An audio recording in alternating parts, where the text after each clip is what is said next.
Tonight on CTV News, a man dies in a hotel fire near Joint Base Andrews. Plus, Governor Wes Moore and other officials welcome more sustainable energy solutions to a local city. A manufacturing facility held its grand opening today in Bowie. I'm Katara Jones. I'll have all those details coming up on CTV News. And we've got your Monday sports page. All this and more now.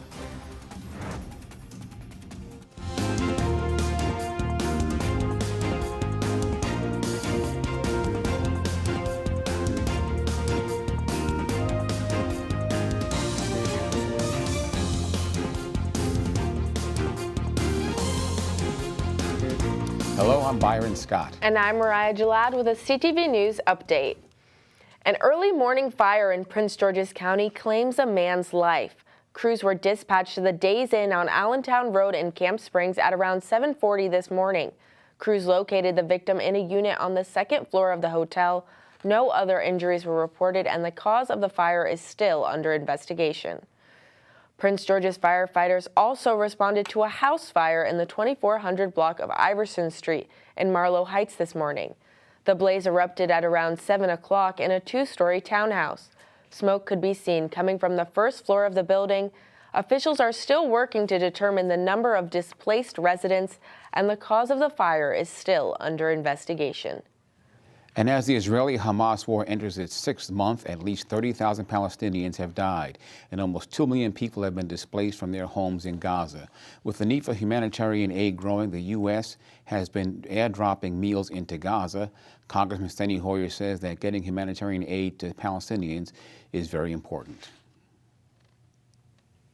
They need to get humanitarian aid to those who are innocent bystanders, if you will, in the war that Israel was forced to make in response to the vicious criminal attack by Hamas on Israel, its people, and the heinous war crimes that were committed in the course of that attack.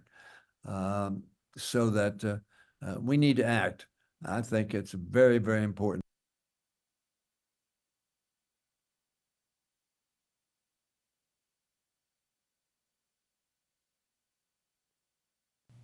This comes as the U.S. launches an emergency military mission to construct a port in the Mediterranean Sea on Gaza's coast to allow aid to reach the region. The Pentagon says it will take about 60 days to build the pier.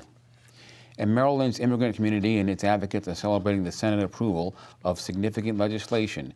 The measure would allow undocumented residents to purchase private health insurance coverage on the state's health exchange. The Maryland Senate approved the Access to Care Act on a party line vote of 34-13 on Friday. Advocates say the legislation is an important step in ensuring that no Marylander is to go without health insurance. It's very, very important. The fact is, all Marylanders benefit when everybody has health care. A new report we issued showed that uncompensated care went down by $460 million when we reduced the uninsured rate from 13% to 6%. That's money that would have increased our premiums. Let's go from 6% to 0%, and everybody will benefit. This is a big step in that direction.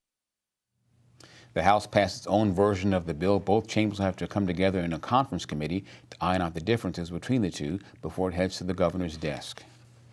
The Maryland Senate Budget and Taxation Committee has revised the fiscal 2025 budget without any tax increases. The $63.1 billion budget is expected to go to the Senate for a final vote next week. Senate President Bill Ferguson said that while revenue in Maryland is not increasing at the same pace as the economy is growing, the economy and the budget is strong and does not need taxes to balance it. Revenues are expected to grow by $260 million in the coming fiscal year. And as the Biden administration pushes to create more green jobs, a company that makes electric vehicle charging stations hold its grand opening in the county this morning. CTV's Katara Jones is at the ribbon cutting with more.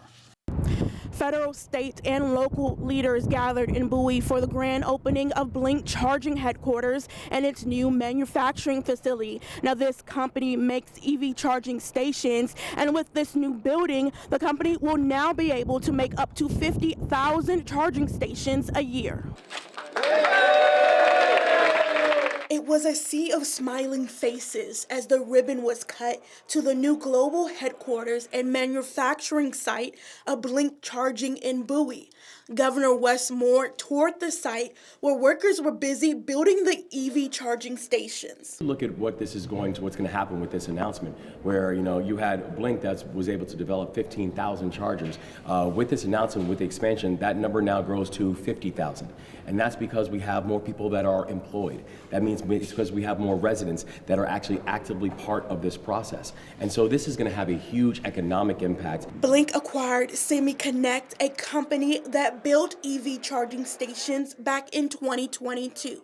Officials say the new charging stations helps meet the growing demand of electric vehicles. We've actually consolidated 5 facilities down to 2. And what that means is while this is LEED certified, our overall carbon footprint has been reduced on a transportation level to be more efficient. So we're efficient with chargers and efficient with distribution and logistics management. Leaders say the new site also helps to boost the county economy. The green industry, but it's also real jobs in the manufacturing sector.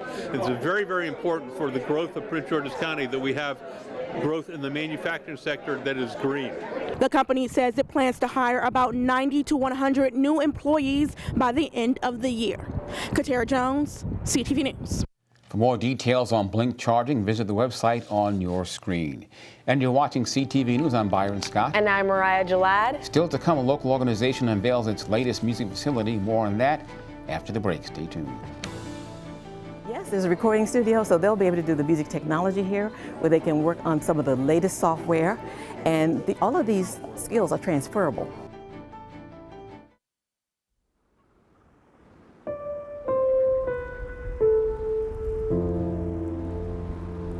We hear the stories of people forced to abandon their home.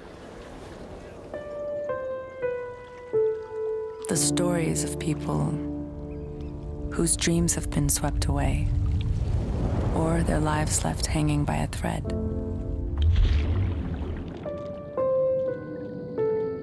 Or whose worlds have been blasted apart. Although the stories repeat themselves, each person's experience is unique as they are. And whether it's care or community that people need, we're here to help them live a new chapter, to embrace what makes them unique, be a lifeline to the most vulnerable.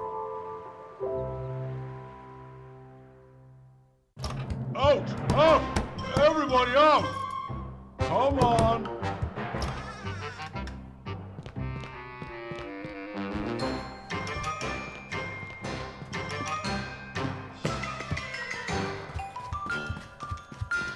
Good job. Under 2 minutes. Keep your loved ones safe from home fires. Practice a 2-minute drill until it's part of your routine. And test your smoke alarms monthly. In America, millions of families are facing hunger. After rent and power, I can get groceries. It's sad to say food comes last.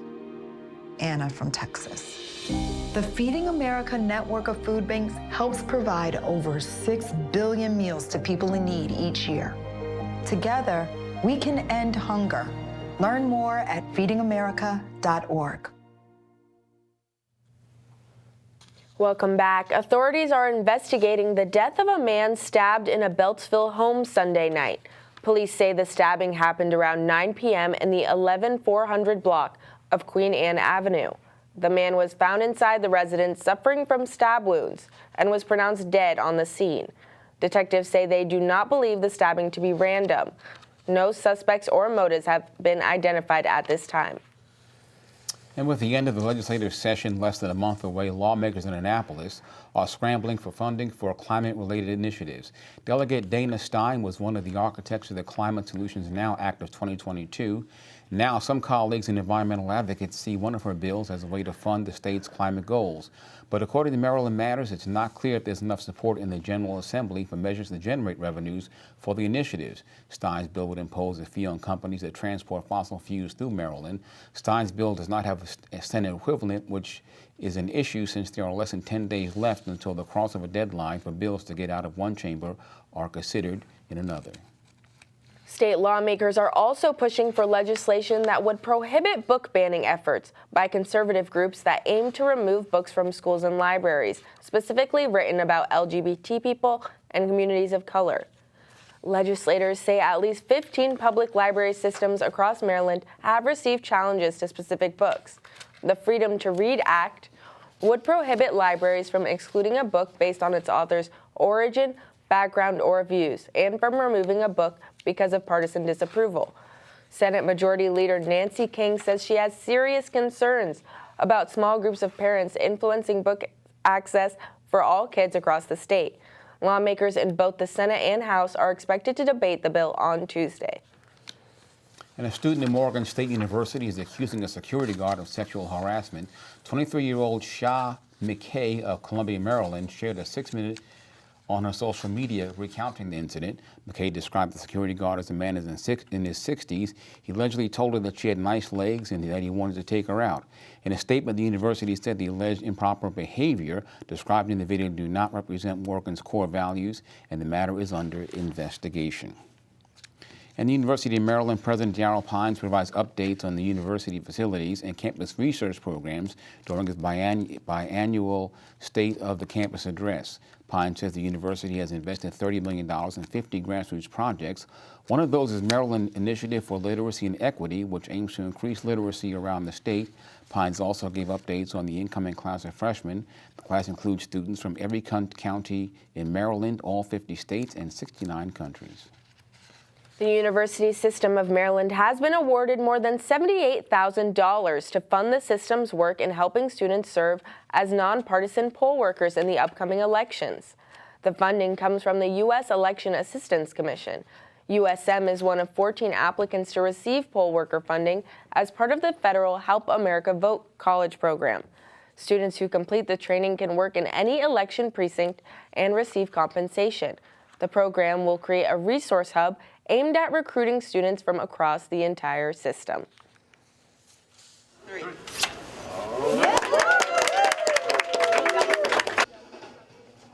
The Foundation for the Advancement of Music and Education, or FAME, unveils its latest music facility. It's called the Music Technology Lab at the Academy, and it's located at Andrew Jackson Academy in Forestville. The Music Lab will serve 6th, 7th, and 8th grade students, providing them with the latest music technology and skills. This is important because this is the direction that the world is going in terms of technology. And we need to provide that early on in students' lives. And it needs to happen. It needs to happen now. We can't wait to make it happen later. So that's what we're doing. And it's impactful because the students are going to be graduating like really soon. They will have occupations already when they graduate from high school. They will have opportunities to make their own monies to afford to go to college and even their own careers. And that's why we want to start this now. We can't wait. FAME, which also runs a summer music program and a jazz band, is celebrating its 20th year. It also has music labs at Wise High School and Harmony Hall. And still to come on CTV News. The Prince George's County Department of Housing helps a local woman lay the foundation for generations to come. Don't move, we'll be right back. Sometimes I imagine what I'd write today for my dear friend Martin. I'd remind people that all hate thrives on one thing: silence. The people who will change the nation are those who speak out, who refuse to be bystanders, who raise their voices against injustice. When we stand up to silence, we stand up to all hate.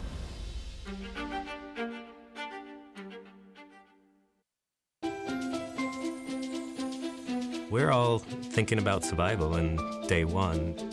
If a patient isn't going to respond to the standard therapy, then we owe it to that patient to come up with a treatment plan that's going to work for them.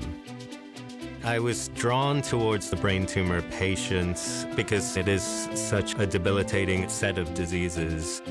But we are putting our best minds together from both the scientists and the doctors.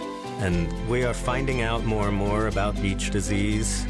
And what we've seen is a population who are actually having more curative therapy than what we had seen before. that's going to allow these kids to flourish and thrive. We're moving in the right direction.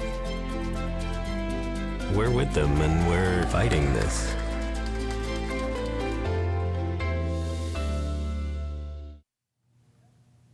Welcome back. The rabid raccoon that was on the loose in College Park has been captured. The animal was captured alive by the county's Animal Services Division on March 5th on the 9100 block of 49th Place.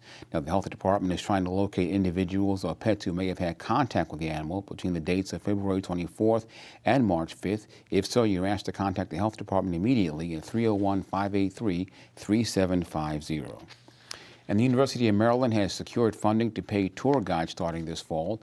Maryland Images, the student-led organization that provides campus tours, will shift from a volunteer organization to a student-employee structure.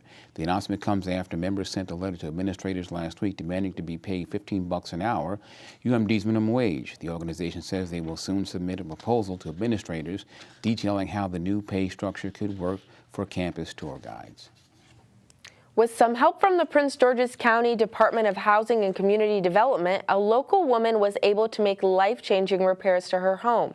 The Housing Rehabilitation Assistance Program, or HRAP, is helping homeowners across the county make improvements to their homes that will benefit them for generations.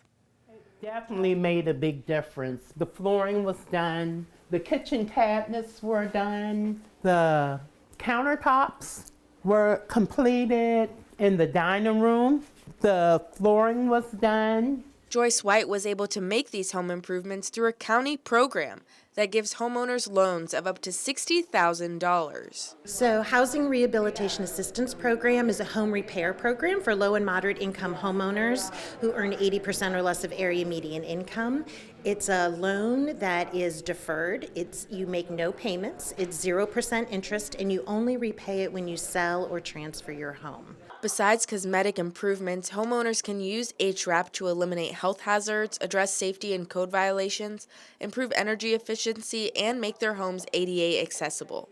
We're able to address a lot of things that are behind the walls, electrical systems, the roof, HVAC. These are all really important things that do cost money that some of our homeowners just don't have the resources to take care of. The county also sees the program as a way for homeowners to stay in Prince George's and have their homes grow with them. So if you have been a homeowner in Prince George's County for some years and the county grows and there is new resources and new prosperity, we want you to stay here in Prince George's County to take advantage of all of this and pass down the road the generational wealth. We're definitely going to stay, in the house, stay in the county.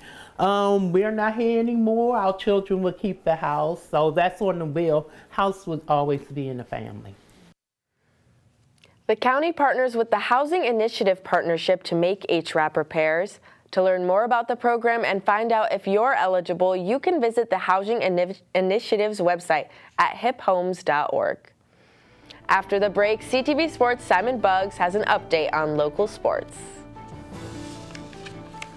Hey there, sports fans. I got an exciting sports page in store for you today as I recap the UMD men's lacrosse team's game against Brown that was played over the weekend. That story and more coming up soon. Stay tuned.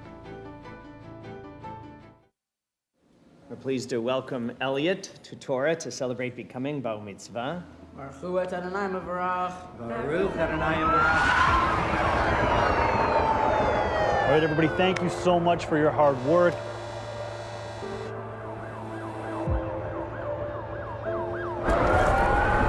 To ask everyone to please evacuate the synagogue. Active 1089, the threat says bombs will blow up tonight, Jews will die. They deserve to die.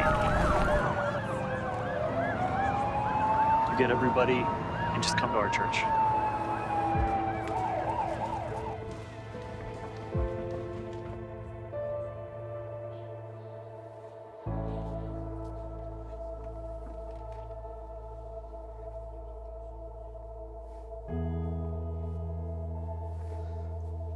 Thank you for welcoming us in. And now again, we call Elliot to the Torah as a bar mitzvah. Well, 10 years after joining the Big Ten Conference, the University of Maryland is spending a fraction on football compared to its top rivals. Maryland spent $30.8 million in fiscal year 2022 compared with Ohio State's $69 million. Penn State's $57 million, Michigan's $52 million, and Michigan State's $51 million. Spending is up 90% from the $16 million spent in 2014. At the same time, coaches receive $1.35 million in bonuses for the Duke's Mayo Bowl in 2022 and the Music City Bowl in December.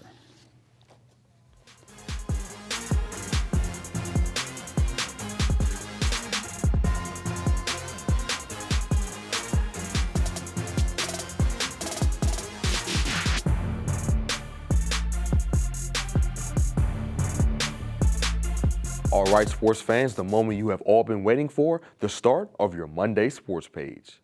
The UMD men's lacrosse squad was in action this past weekend against Brown. The Terps got off to a good start offensively, having scored 6 goals through the first 2 periods. But while Maryland was able to put up points in the first half, they struggled defensively as they had a hard time stopping the Bears' offense. And because of this, Brown was able to go into halftime up 8-6 on the Terps.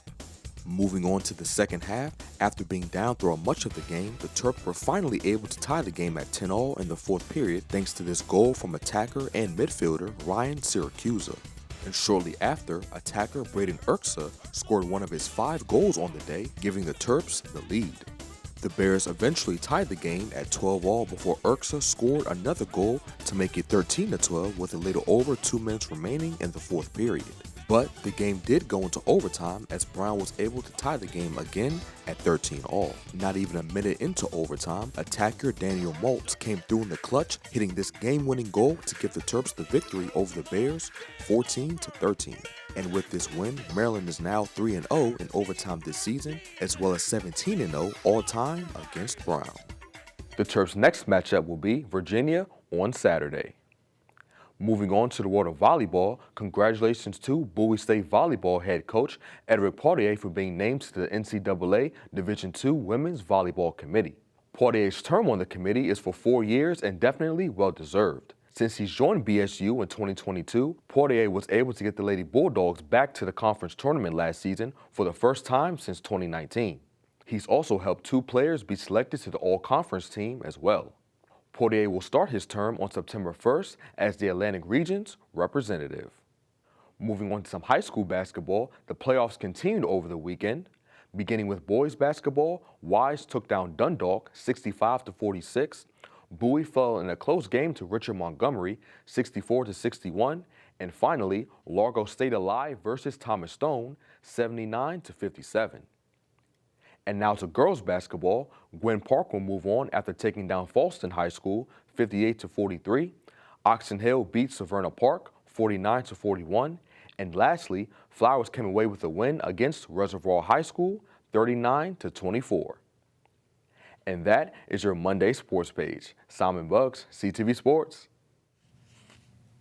Thanks, Simon. Now let's get a look at our 3-day weather forecast. There's a wind advisory tonight with gusts as high as 46 miles per hour. Tomorrow we're heating up a bit to a high of 68 degrees. Wednesday will be mostly clear and sunny with a high near 70. Thursday we reach a high of 75 and a low of 46 degrees. And now for a look at the community calendar, the Department of Parks and Recreation in Prince George's County has announced its Summer Job Fair series. They are looking for talented and dedicated people to work in a variety of seasonal and part-time positions. The first fair will be held March 16th at the Laurel Beltsville Senior Activity Center. For more information, visit pgparks.com. And that wraps up our CTV News for now. Thanks for joining us. See you tomorrow night. Good night.